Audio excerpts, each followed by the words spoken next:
Germany में मुकीम पाकिस्तानी निजात कैसर जमाल की किताब कामयाब गैर मुल्की की तकरीब रुनुमाई जर्मन शहर आफनबाख में हुई। तफसील जानते हैं फ्रैंकफर्ट से हमारे नुमाइंदे शबीर अहमद खोकर से।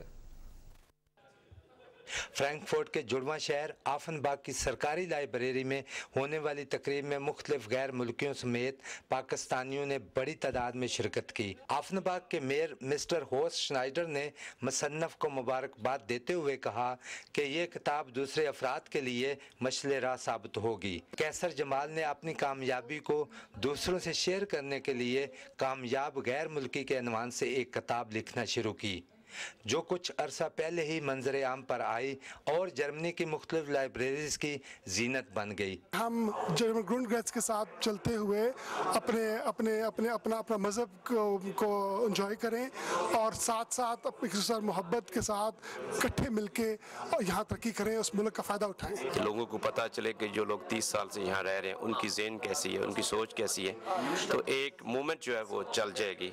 मेरा दूसरे लोग भी इस रास्ते में चलें और हम इस मुल्क के रहने वाले हैं और हमें इस मुल्क का भी ख्याल रखना है और जहाँ से हम आए उस मुल्क का भी हमें ख्याल रखना है। उसने कोशिश की है कि उन मसाइल को जो यहाँ पे हमारे जैसे लोग आते हैं उनको जो मसाइल होते हैं उन पे बात की जाए और उनको किस तरीके से हल किया जाए। तकरीब में मौजूद मुख्तलिफ लोगों ने किताब की अहमियत पर अपने अपने अंदाज में इज़हार ख्याल किया। शबीर अहमद खोकर, पाकिस्तान टेलीविज़न न्यूज़, आफनबाग, जर्मनी।